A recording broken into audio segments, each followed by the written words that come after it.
पर मेरे को बीच रास्ते में से महल में बनाया ना, महल में से धक्का मार के निकाल दिया। ये बहुत गलत किया है।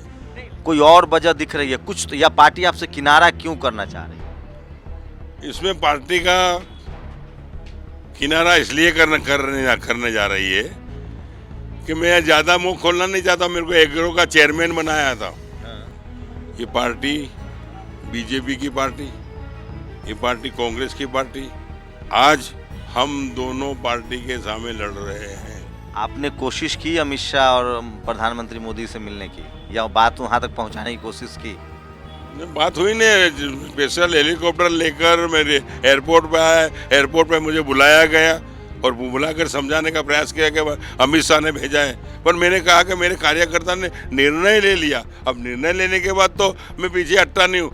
6.5 करोड़ के दरमियान के अंदर हमारे उत्तर भारतीय यूपी, बिहार, राजस्थान, गुजरात के अंदर 1,30,00,000 लोग हैं जो सुन रहे हैं, मतदाता। वो सुन रहे होंगे अभी मेरी बात।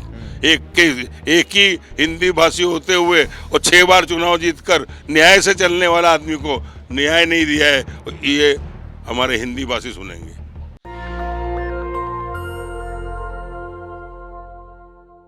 मैं इस समय बड़ोदरा में हूँ और मेरे साथ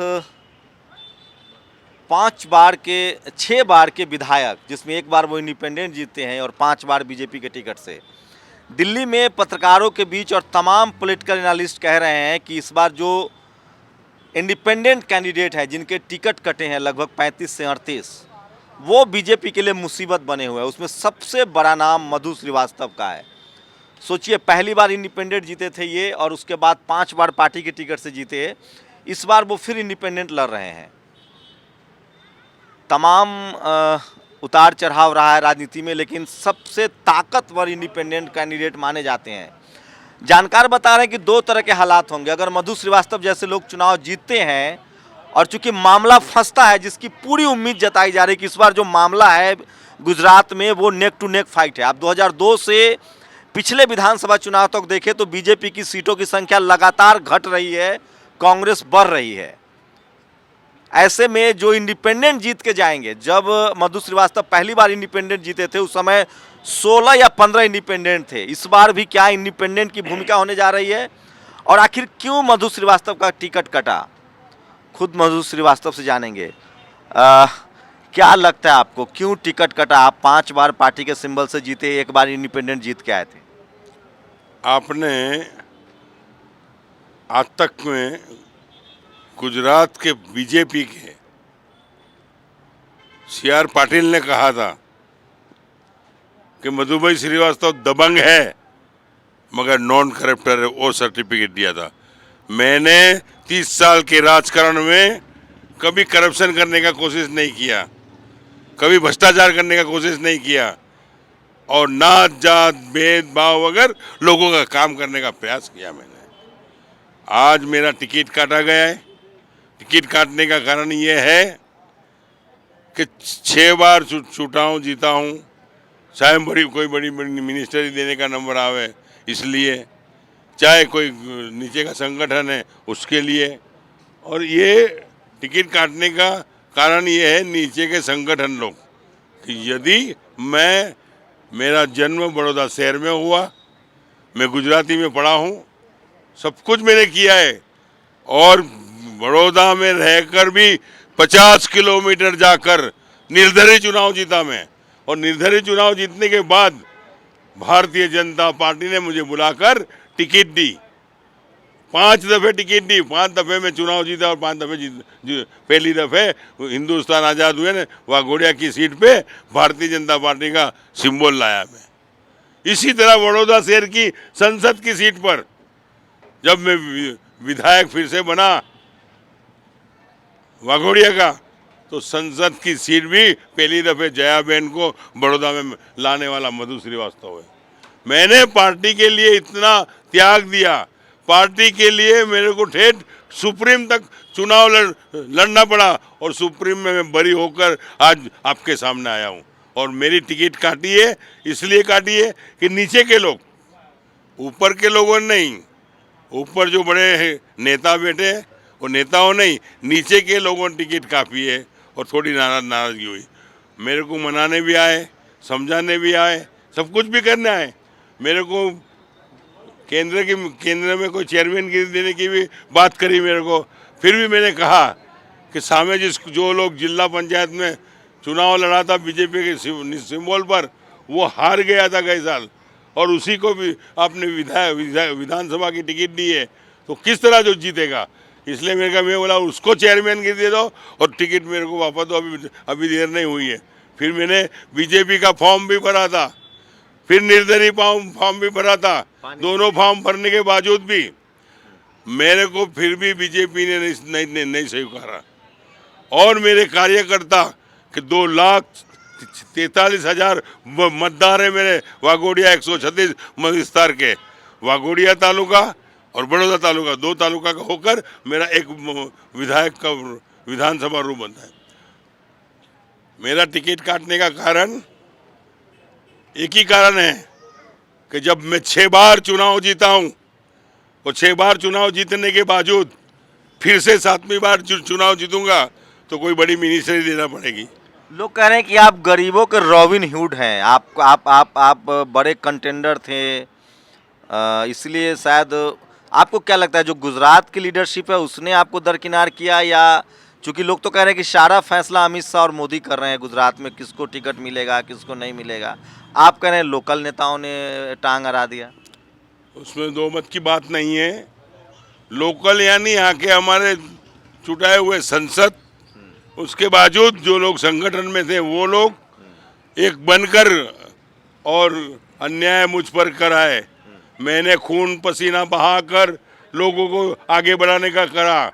भारतीय जनता पार्टी ने मुझे दिल्ली भेजा, दिल्ली में मैंने प्रचार किया, यूपी में भेजा तो यूपी में प्रचार किया, मैं जहाँ महाराष्ट्र में भेजा तो महाराष्ट्र में भी बीजेपी के लिए जान की बाजी में लगाकर काम करने का प्रयास करा, और निस्वार्थ। और 5 दफे मैं चुनाव बीजेपी से लड़ा, कभी 1 रुपया मैंने उनके पास चंदा नहीं लिया, कभी चुटनी फंड नहीं दी मेरे को, और मैंने कभी रुपया नहीं लिया। मेरी जात से लड़ा। आप तो कट्टर हिंदू थे, आप तो सुप्रीम केस भी लड़ना पड़ा आपको, कट्टर हिंदू थे, फिर क्या प्रॉब्लम हो गई? आप चूंकि हिंदू के प्रतीक भी थे, हिंदू सिंबॉलिक भी थे, आप कहीं ये मुसीबत तो नहीं हो गई? ये मामला है न। मैं काशवाद पे चलने वाला आदमी हूँ, नात जात भेदभाव अगर कोई भी आया होगा उसका काम करने का प्रयास किया होगा। किसी भी जात का व्यक्ति आया होगा मेरे पास में, मैंने कभी ना नहीं बोला होगा, उसका काम करने का प्रयास करेगा। और निस्वार्थ मैं तो ये लोगों को कह रहा हूँ, बड़ौदा नहीं, गुजरात का एक व्यक्ति लेके आओ, उद्योगपति हो, करोड़पति हो, बिल्डर हो, कोई भी लेके आओ, किसी के पास मैंने चंदा मांगा हो या रुपया मांगा हो तो जीवन भर का राजकारण छोड़ दो, ये मेरी चैलेंज है। मैंने जीवन में मनुष्य उतार लिया है, लोगों के दुख सुख का भागीदार बन सकूँ, लोगों का काम कर सकूँ, पर मेरे को बीच रास्ते में से महल में बनाया ना, महल में से धक्का मार के निकाल दिया, ये बहुत गलत किया है। नहीं, लेकिन धक्का मार के निकाल दिया। आप अगर चुनाव जीतते हैं और अगर बीजेपी को कुछ सीटों की कमी हो जाती है और आप निर्दलीय जीत जाते हैं तो जाएंगे फिर घर में? इसमें मेरे कार्यकर्ताओं ने मीटिंग करी थी, और कार्यकर्ताओं ने मीटिंग कर कमेटी बनाई थी, और कमेटी बनाकर कहा था कि मधु भाई कोई जगह से लड़ने का नहीं, अपक्ष लड़ने का है। और मेरे को कार्यकर्ता के कहने पे मैं अपक्ष लड़ रहा हूँ। और कार्यकर्ता कहेंगे कि भाई कांग्रेस में जाओ, कार्यकर्ता कहेंगे बीजेपी में जाओ, कार्यकर्ता कहेंगे कि आम पार्टी में जाओ, या कार्यकर्ता कहेंगे कि निर्दलीय अपक्ष रहो, तो अपक्ष रहूँगा और मैं लोगों का काम करूँगा। लेकिन दिल्ली में आपकी फाइल मजबूत हो रही है, कहा जा रहा है कि जितने निर्दलीय लड़ रहे हैं बीजेपी के खिलाफ, जिनकी टिकट कटा है, उस सबका नेता मधु श्रीवास्तव है। नहीं, ये गलत बात है। उस बात की ये बात को आप दोहरा रहे हो, ये बात गलत है। मैं तो एक जवान का आदमी हूँ, प्राण जाए पर वचन ना जाए, मधु श्रीवास्तव है। और न किसी का वो ये किया है कि भाई सबको निर्दलीय लड़ने का, वो शक्य ही नहीं है। मेरे को लड़ाने वाले मेरे कार्यकर्ता और कमेटी लोगों ने लड़ा है। वही तो क्या बीजेपी सोच रही है कि जिस बीजेपी के खिलाफ विरोधी पक्ष डरते हैं, कैंडिडेट नहीं बन पाते हैं, 30-35 निर्दलीय लड़ रहे हैं, उसका नेता मधु श्रीवास्तव है। वही सबको कह रहा है कि निर्दलीय जिसका टिकट कटा है वो निर्दलीय लड़े। नहीं, गलत बात है ये। मैंने किसी को शिकामत दी नहीं है, और मैं सही बोलने वाला आदमी हूँ। मेरे को तो मेरे कार्यकर्ता नाराज हुए थे, मेरे मतदार 2,43,000 नाराज हुए थे कि मधु भाई श्रीवास्तव ने नर्मदा का पानी वाघोडिया तालुका में लाया, मधु श्रीवास्तव ने महिसागर का पानी बड़ौदा तालुका को दिया, लाल पानी था उसकी जगह सफ़ेद पानी पिलाने का प्रयास करा, फिल्टर वाला पानी का किया, रोड बनाया, रास्ता बनाया, ब्रिज बनाया, एक एक आवास के मकान बनाए, स्कूल बनाए, कॉलेजों में सपोर्ट करा। इतना कार्य करने के बावजूद भी मेरे से अन्याय हुआ है मेरे पे। आप माता रानी के भक्त हैं, थोड़ा अपने बारे में बताइए, ये जो आपने रुद्राक्ष और तमाम जो पहना है। नहीं, मैं बजरंगबली का भगत हूँ। बजरंगबली के मैं आज 46 साल मेरे को होने आए हैं। 46 साल से दर शनिवार को, चाहे कोई मिनिस्टर आया हो, कोई भी आया हो, पर शनिवार के दिन हनुमान के मंदिर पे बैठना, चाहे हनुमान चालीसा बोलना और हनुमान चालीसा के साथ 5 भजन करना और सत्संग करता आया हूँ। पानी लीजिए आपका, आप लोग। हाँ, देखिए, दिन भर चूंकि कंस्टिट्यूंसी में जाना होता है तो नेताओं की भी अपनी मजबूरी है। श्रीवास्तव जी, एक दो सीरियस सवाल लीजिए, आपको क्या लगता है, बीजेपी से आप अब भले बगावत कर रहे हैं, निर्दलीय चुनाव लड़ रहे हैं, इस बार मामला फंसा हुआ है, चुनाव फंस गया है इस बार निर्दलीयों की वजह से। बीजेपी के सारे नेता, मुख्यमंत्री, प्रधानमंत्री, गृह मंत्री, सांसद, मंत्री सब गुजरात में हैं। क्या आपको भी लगता है इस बार मामला फंस गया है? नहीं, मैं ऐसा तो नहीं मानता हूँ। पहले भी मैं कह चुका हूँ कि रूलिंग पार्टी है बीजेपी, वो तो है ही रूलिंग पे, उसका तो मैं विरोध करता ही नहीं हूँ।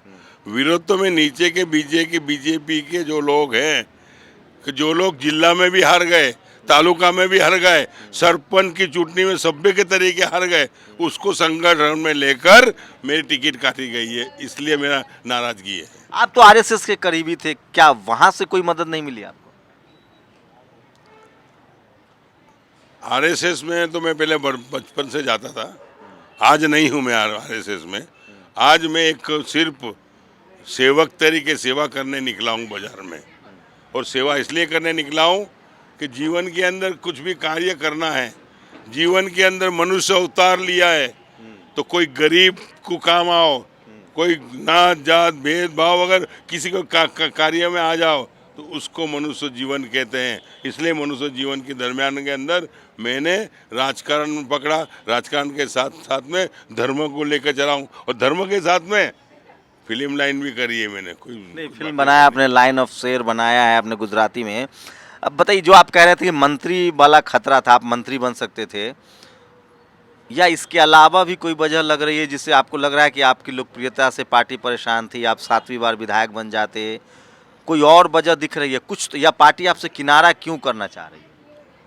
इसमें पार्टी का किनारा इसलिए करने जा रही है कि मैं ज़्यादा मुंह खोलना नहीं चाहता। मेरे को एग्रो का चेयरमैन बनाया था, और एग्रो का चेयरमैन बनाया था उस टाइम पे मैंने 300 करोड़ का कौभाड़ पकड़ा था, और 300 करोड़ का कौभाड़ पकड़कर मैंने एमडी, मैनेजर, असिस्टेंट मैनेजर तीनों को सस्पेंड करे थे मैं एग्रो का चेयरमैन था उस टाइम पे, 300 करोड़ का कौभाड़ करा था।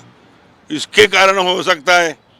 दूसरी कारण के मेरे को सच बोलना चाहिए, गलत जिसने भी करा हो, मेरा हो या अपना हो, तो भी सामने बोलना मेरे को फर्ज पड़ता है, मैं बोलते आया हूँ। क्या लग रहा है मोदी जी के यहाँ से जानने के बाद पार्टी पर, मतलब पार्टी में भ्रष्टाचार है, सरकार में भ्रष्टाचार बढ़ गया है जब से मोदी जी दिल्ली चले गए? अब मैंने 300 करोड़ का कौभाड़ पकड़ा ना, मैंने छोटे मोटे निगम के अंदर 300 करोड़ का कौभाड़ पकड़ के एमडी तक का सस्पेंड करा मैंने, तो इस नज़र के सामने अखबार में आया, टीवी पर आया, और मैंने फिर कमेटी में लिख कर दिया कि ये तपास हुई है, तपास में गुनहगार ठहरे हैं और गुनहगार हुए हैं, इसके लिए इन पे एफआईआर फटना चाहिए और उनको जेल में जाना चाहिए। क्या लग रहा है, पार्टी आला कमान को सब पता है, चूंकि अभी बीजेपी मतलब अमित शाह, मोदी, या फिर यहाँ के जो लोकल नेता हैं, स्टेट लीडर हैं, वो गुमराह कर रहे हैं, या आला कमान को सब पता है? इस सब आला कमान को पता है और सबको पता है कि क्या हो रहा है, क्या नहीं हो रहा है। इसलिए कई लोगों को ये लोगों ने सूचना दे दी है कि संभल के रहना, बाकी तो आपको ठिकाने लगाएंगे। ये पार्टी बीजेपी की पार्टी, ये पार्टी कांग्रेस की पार्टी, आज हम दोनों पार्टी के सामने लड़ रहे हैं अकेले हाथ से। आपने कोशिश की अमित शाह और प्रधानमंत्री मोदी से मिलने की, या बात वहाँ तक पहुँचाने की कोशिश की? बात हुई नहीं, स्पेशल हेलीकॉप्टर लेकर मेरे एयरपोर्ट पे आया, एयरपोर्ट पे मुझे बुलाया गया और बुलाकर समझाने का प्रयास किया कि अमित शाह ने भेजा है, पर मैंने कहा कि मेरे कार्यकर्ता ने निर्णय ले लिया। अब निर्णय लेने के बाद तो मैं पीछे हटता नहीं हूँ। आगे मधु श्रीवास्तव धमकी भी दी गई आपको कि आप अपना नाम वापस ले लो, आपको थ्रीट भी करने की कोशिश की गई, इसमें सच्चाई है क्या? धमकी तो ठीक है, धमकी तो कोई दे सकता नहीं है। मैं तो बजरंग बली से डरता हूँ, बाकी दुनिया में कोई से डरता नहीं हूँ। मौत आनी हो कल तो अभी मौत आ जाए, मौत से घबराने वाला आदमी नहीं हूँ। मधु श्रीवास्तव वो है कि तूफान अभी आ जाए सामने तो उसका भी सामना कर सकता है। ये एक खबर है, पूरे गुजरात में एक मैसेज जा रहा है, आप पता नहीं से आप चाहें तो जवाब देना, कि चूंकि आपका रूट्स जो है वो पूर्वांचल से है, और चूंकि गुजरात में पूर्वांचल वोटर भी बहुत है, बड़ोदरा में तो खासकर और ज़्यादा है, वो लोग उस पर भी असर पड़ेगा, वो भी एक वजह रही। इसमें सही बात आपको बोलूँ, हमारे गुजरात की 6.5 करोड़ की आबादी है। 6.5 करोड़ के दरमियान के अंदर हमारे उत्तर भारतीय यूपी, बिहार, राजस्थान, गुजरात के अंदर 1 करोड़ ने 30 लाख लोग हैं जो सुन रहे हैं, मतदाता वो सुन रहे होंगे अभी मेरी बात। एक ही हिंदी भाषी होते हुए और 6 बार चुनाव जीतकर न्याय से चलने वाला आदमी को न्याय नहीं दिया है, ये हमारे हिंदी भाषी सुनेंगे।